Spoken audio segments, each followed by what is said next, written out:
Good morning po sa inyo mga katribi at welcome po sa aking YouTube channel at eto, napakaganda po ng biyaya na ibinigay po ng langit. At umulan po kahapon, halos maghapon mga katribya. Yung natawag natin na share line. Kaya pabor po mga katribya po sa ating kalamansi. Lalo na tayo po ay naglagay ng ating abono. Kaya naman ang ating kalamansi bukod po sa ating natubigan, although hindi po tayo nakatapos dahil nagkaroon ng aberya po yung ating makina. Tumutulo po yung kanyang kurudo doon sa kanyang lagayan. Kaya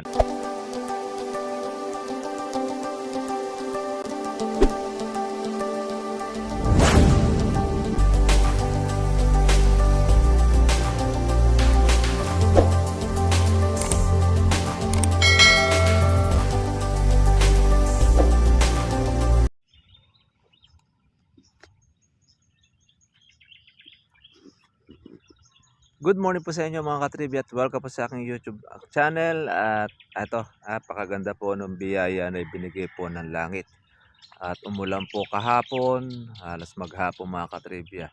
Yung natawag natin na share line. Kaya pabor po mga katribya po sa ating kalamansi. Lalo na tayo po ay naglagay ng ating abono. Kaya naman ang ating kalamansi bukod po sa ating natubigan, although hindi po tayo nakatapos dahil nagkaroon ng aberya po yung ating makina. Tumutulo po yung kanyang kurudo doon sa kanyang lagayan. Kaya nag-stop tayo ng tubig. Kaya naman pala, uulan pala mga ka-farmers. Kaya naman po mga ito po ay yung ating kalamansi, yung una nating natubigan ay solve sila sa patubig.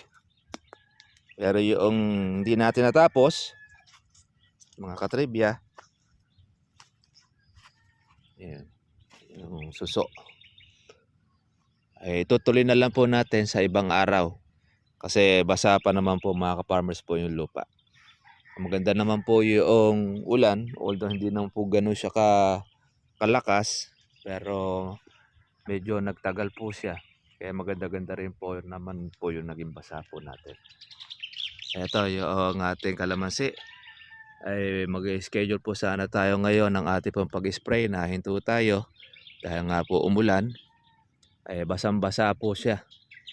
Kaya pagka tayo po ay mag-spray lalo na ganyan makulimlim, hindi po natin dapat na ituloy dahil una-una mahal po ang gamot. Tapos ang ganitong ulan, gustong-gusto ng kalamansi. Kaya hindi po masyado ma-insekto pagka po maulan. Kaya pansinin niyo mga ka-farmers, bakit po sa tag-ulan ay napakaraming bunga ang kalamansi? Kasi ayaw po ng insekto yung madalas na pag-uulan. Pagka pag-uusap po yung kalamansi. Di po natin alam, pero meron naman, ayaw naman po noong puno na pagka po siya ay namumulaklak, ay mauulan siya. Kagaya halimbawa po ng mangga. Yung mangga, kapag ka po kabanguhan ng kanya pong bulaklak, tapos mauulan ng ganito, maghapon, o kaya ng gabi, asahan ninyo mga katribya, maluluto na po yung bulaklak dahil marami na po siyang insekto. Pero sa kalamansi, kapag ka po siya ay namulaklak mga katribya, tapos kahit kabanguhan ay naulan, yan, para ka nag-spray mga ka-farmers po noong ating kalamansi. Dahil po doon sa ulan niya. Ayan na, malaki-laki na po mga ka-farmers po yung buko natin. Size na po siya ng gamunggo. Natagtag na. Ayan. Susunod po niyan, magiging size na po yan ng gamais. Mabilis lang po ito mga ka-farmers. Kaya lang po tayo maiinip pagka pumula doon sa pagkabulaklak. Kaya, ayan, magiging ikalimang araw ang atin na pong pag-i-spray para po doon sa ating pong mga buko. Hindi na po kagaya mga ka-farmers po ng 2 beses sa isang linggo ang ating pag-i-spray mula po doon sa bulaklak. Yan po kasi po yung kasilanan mga ka-farmers po yung bulaklak. Pagka nasa lisihan po tayo ng mga paro-paro at yan po mga ka-farmers ay napat lang ang Halimbawa, naging weekly ang spray mo, pag mahina ang gamot ninyo, marami pong masisira. Pero pag halimbawa, matapang naman ang gamot ninyo, kahit mag-weekly kayo, okay lang. Pero pagka maintenance ang gagamitin po natin, mas maganda pagka sa bulaklak, twice a week. At saka yung katamtaman po yung ating gamot. Hindi matabang, hindi po matabang, hindi naman po sobrang tapang. Yung sakto lang. Ayan o. Kaya yun po ang ating mga buko. Mga tagtag na po siya. Ayan mga ka-farmers, napitas na po natin to kaya wala na po tayo pong mga malalaki. Kaya palalaki na lang po natin po yung mga natira. Kaya hirap po pumasok sa kalamansi. Pag nasagi ka po ng dahon ay para kang naligo, binuhusan ng tubig. Ayan, ang dami po ng ating mga buko. Yung iba po nakabalot pa ng kanyang petals. Kapag ka po nagtuloy-tuloy po yung araw, mamaya pong hapon, ay po pwede po natin itong spray pagtagtag na po yung kanyang hamog. Ayan, lumalaki na po yung mga buko niya. Marami rin ito mga katribya, basta't po siya ay buo, ay okay. Pero pagka halimbawa naman, mayroong may sira, ayan, hindi po okay. Malalaman po natin yan pagka po siya ay lumaki-laki na ng gamais. Kaya kasi di pa natin masyado pong mapapansin. Pero meron na tayo nakikita mga pailan-ilan po na may mga merong sira. Sa dami po kasi mga ka-farmers po ng mga binulaklak po na yan. Hindi naman lahat po yan mga ka-farmers ay magiging good. Dahil manual lang naman po ang ating gamit. Hindi naman po power spray. Power spray kasi mapapaliguan niya lahat na ito. Kaya lang, siyempre, maliligo rin talaga sa gastos. Ayan. Tayo naman, maintenance lang naman po yung ating gamit. Sa pag tinamaan ng gamot, ayun, maganda po ang epekto noong ating kalamansi. Basta't ayos po ang inyong timplada. Tingnan nyo po, basta't po umulan, ang mga dahon ng kalamansi ay nag-iimbak ng tubig. Wag na wag kang masasagi at sigurado ikaw ay mababasa. Kaya pag sumuot ka sa kalamansi ay lalo na pagka ikaw ay pipitas ng kalamansi mga ka-farmers. Ito po ang pakaiwasan po natin. Doon po sa mga naglagay po ng abono ng kalamansi at kasalukuyan na halimbawa kumakain. Kasi ang abono po natin, lalo na po yung mga synthetic natin ginagamit, mabilis lang po yan. 10 to 15 days mula po nung kayo mag-abono at nagpatubig, ay umpisa na po niyang kakainin po ng ating pong kalamansi, yung inyo pong abono. Pagkayaan ay pumitas kayo na 10 days o 15 days ang nakakalipas nung kayo naglagay ng abono, at ganitong umulan, asahan ninyo, meron kayo magkakaroon ng patsi sa bunga ng kalamansi ninyo. Kahit paanong ingat ang gawin ninyo na hindi po siya matuklap. Dahil po ang balat po ng kalamansi mga katribya, pagka po yan ay kasalukuyang kumakain ng abono, konting hipo mo pa lang, nagkakaroon na po siya ng langis. Apo, pag nagkaroon na po ng langis, yung pong balat po ng inyong kalamansi, pag nadikit niya sa kapwa kalamansi, magpo-produce po sa mga ka-farmers po ng pagkaluto o malalapnos. Kahit nga po sa pagbuhat nyo po mga katribya, pag sa balikat, mararamdaman ninyo mahapdi balikat ninyo dahil doon po sa langis ng ating kalamansi, yung balat po niya. Kaya tayo, hindi po tayo mga ka-farmers nagpapapitas ng kalamansi lalo na't kauulan at kasalukuyan na kumakain po ng abono ang inyo pong kalamansi, delikado, matatalo kayo. Kasi ang buyer, kapag kapuluto ang kalamansi nyo may patse, hindi po babayaran yon. Kaya ikaw ang lugi. Ngayon, pumpayag naman yung buyer, nasagot niya ang luto, sagot niya ang pagpapatsi noong inyong kalamansi at pinapitas ninyo, wala kayong problema. Lalo na kung cash na babayaran po ng buyer ang inyong kalamansi, wala kayong magiging problema. Kaya lang, pagka iyon ay utang, kinabukasan ng bayad o kung kailan pa man, pagka may naluto, asahan po ninyo, nasa inyo ang lugi. Ang mamimitas, hindi naman po sila malulugi dahil ang trabaho lang nila, pumitas lang po ng pumitas. Kaya nga kumisa kahit matukla po ang kalamansi, wala sila pong pakialam eh. Aalisin lang nila, minsan ilalaglag po sa puno, sa ilalim. Dahil ang interest nila mga katribya ay kumita, makarami. Hindi lang interest yung masira ang bunga mo, etc. Kaya nga pagdating po doon sa mga tricycle at kolong-kolong, pati mga tagapitas sumasakay pa doon sa bungay eh. Kaya minsan nagkakaroon ng problema, nagkakaroon ng patsi dahil sa maling pag-aalaga. Kaya ito, halimbawa, ganyan pong umulan po ng maghapon at kung gusto nyo talagang magkaroon ng income o pitas na yung kalamansi ninyo, mas maganda, mga alas 10 kayo mag-umpisa. Yung tik-tik na po yung hamog.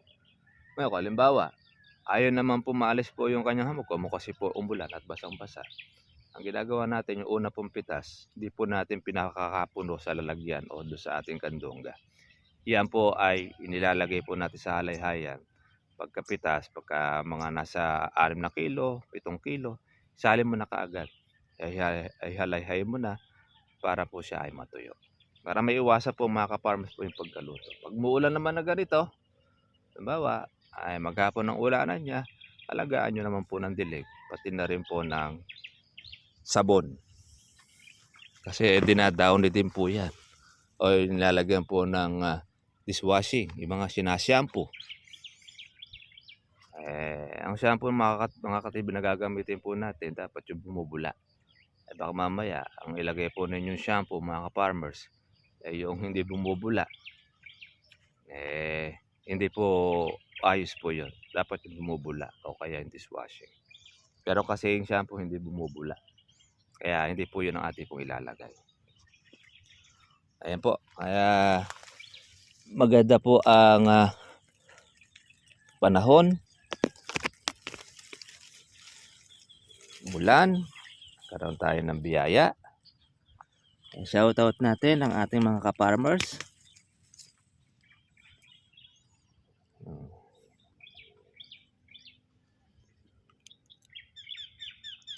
Ito ang ating monitor ngayon. Ito ang ating mga bukong mga maliliit.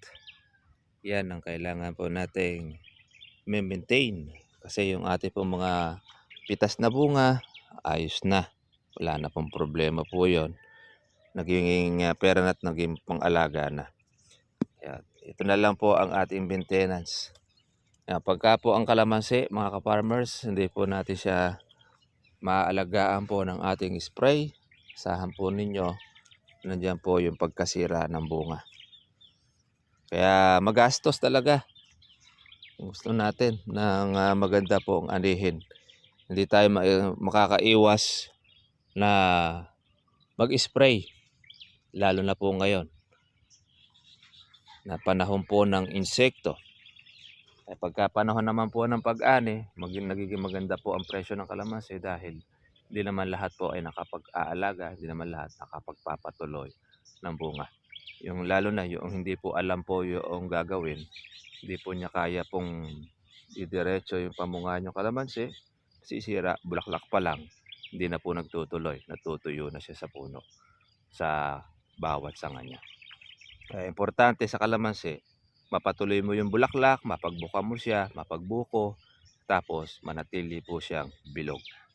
Pag nanatili po yung bilog niya, pagka silaki na po siya ng gasaresa, medyo safe ka na.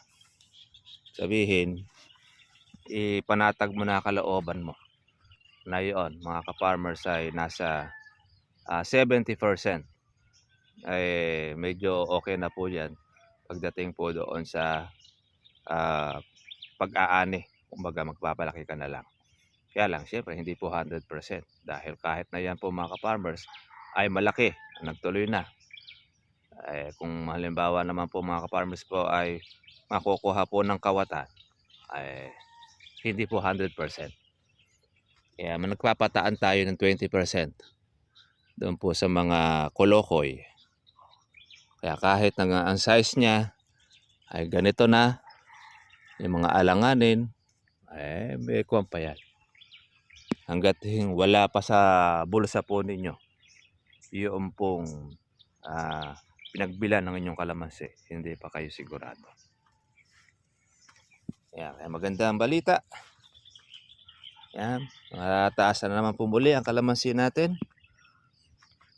Kahapon ay marami pong ulang sa mga biyahero dahil nag-uulan, kukonti po ang mga nakapitas. Kaya mga uhaw ang mga biyahero ng kalamansi.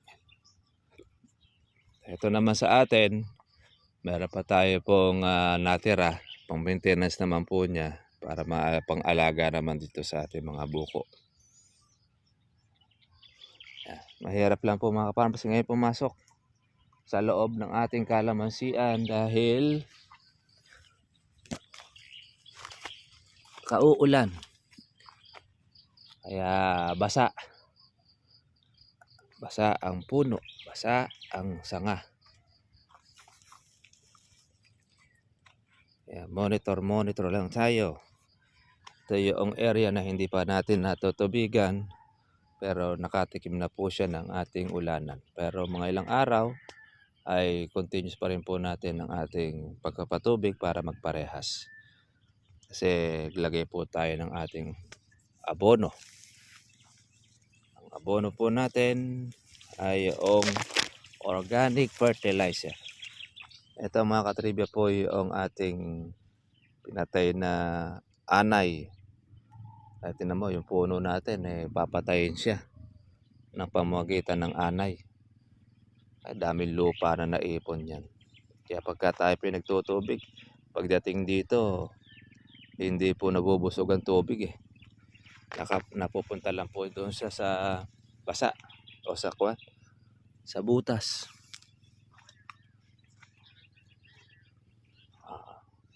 Ganyan po mga ka-farmers. Dito sa gawin natin dito, marami pa tayo ritong alanganin.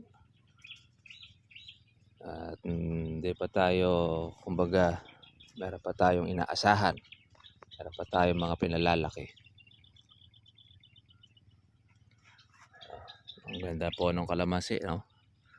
Nalapad ang dahon, nakalaylay.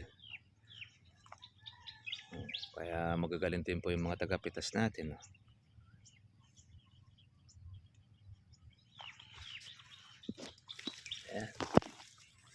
Iwas-iwas tayo doon sa masagi tayo ng ating dahon at mababasa tayo mga ka-farmers. Kaya para tayong naligo, shower, ayan, no? Yung dahon ng kalamansi ay nag-iimbak ng tubig, napakainam, napakagaling niya. Ayan, dahil pa mga insektong lilipad-lipad. Ito yung hindi po natin natapos ng spray.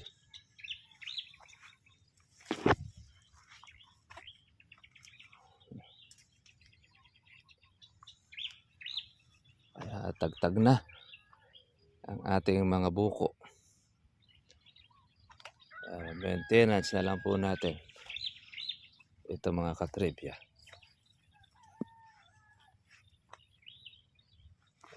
Yung pagkaulan po na ito, magbubulaklakan na naman uli ang mga kalamansi.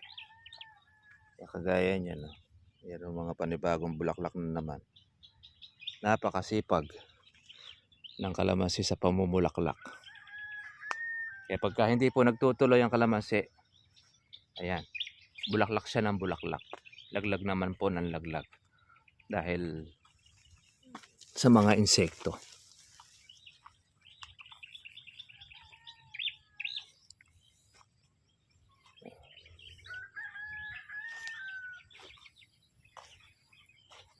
Konting sagi, babasakan ng tubig. Ay naman ng ulan Basa sa ilalim, basa rin po sa ibabaw. Kalaylay. Ito po yung ating pong kapitbahay. Nasira po ang kanyang mga bunga. Ayan. Kanya pong mga buko. Nag-i-spray rin ito. Pero halos wala pong natira doon sa kanyang mga bulaklak. Kaya magpapanibagong bulaklak na lang po ito, mga katribya, ang ating kapitbahay. Kaya pagka po gano'n, nasira po ang bunga po ng isa pong magkakalamansi, lugi na po yon. Yung ginastos niya doon sa kanyang paglalagay ng abono, tapos yung kanyang in-spray, lugi na siya doon. Dahil hindi na po makakabalik. Wala na siyang aadihin, wala siyang haharvestin. Hindi kagaya po pagka nagtuloy siya, mababa man ang presyo, may pambawi ka. Compare natin doon sa nasira ang bunga, wala kang magiging pambawi. Kaya kung ikaw ay magpapabulaklak uli ng panibago, another gastos na naman. Kaya mangyayari doon, ayan mga ka-farmers, maaga-additional lugi ka kung yan ay hindi po ninyo mapagtutuloy ang bunga. Kaya po sa kalamansi, mataas, maganda po ang presyo. Kaya lang, siyempre, maganda rin po yung kanyang maintenance, yung inyo pong puhunan. Kapag wala kang puhunan, di ka makapagpapalabas ng marami pong bunga. Lalo na kung hindi mo alam ang iyong magiging trabaho o gawain.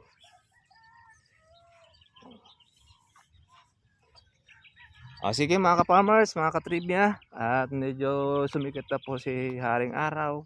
Ang ganda po ang panahon. God bless po sa inyo lahat. Bigyan tayo po ng biyaya ang pagkaulan. Kaya pabor po ito sa lahat po ng mga magsasaka.